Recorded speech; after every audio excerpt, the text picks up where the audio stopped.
Most people don't think about how important music and sound design are to their favorite games. That is, until someone turns the sound off. So we wanted to introduce you to Tommy Tallarico, the man who took video game soundtracks to the next level. Who's Tommy Tallarico?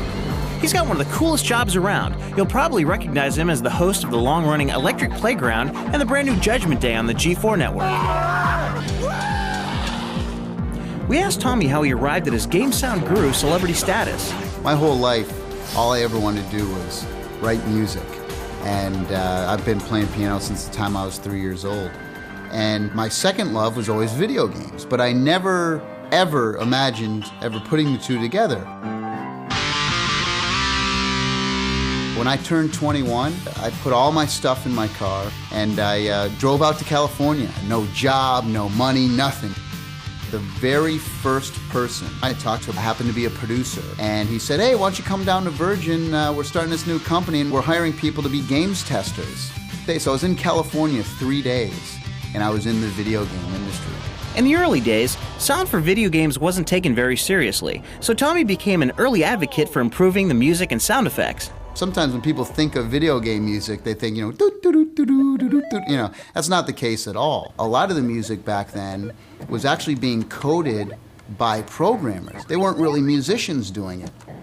At the time, the Genesis had one little sample chip that it would use, and people back then would use it one time. But what I did, which was kind of unique at the time, was I would use that sample channel constantly for guitar hits and people singing, or horn hits, or an orchestral hit. So when people would hear it, they'd be like, whoa, what's going on here? Tommy brings his tireless quest for the ultimate video game soundtrack to sound design as well, on games like Tony Hawk Pro Skater. We buy skateboards and start skating on all these different surfaces, and we have a microphone and a portable DAT, and we're like, whoa, going around. I cannot skateboard to save my life. So the actual sound in Tony Hawk that you hear when the guy falls off the skateboard and cracks his head open, that's me falling off, cracking my head.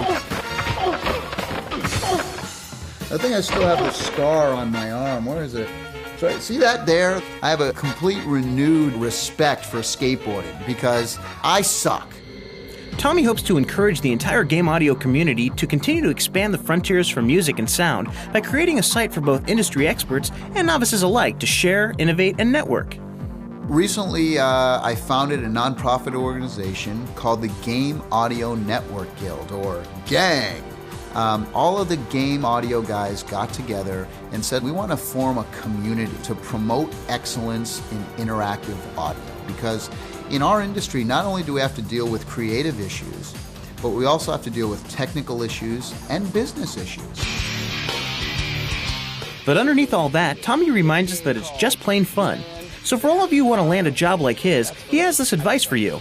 To all the kids out there, I'm telling you, this industry is starving for talented people, not only musicians, but artists and programmers and producers and designers and script writers.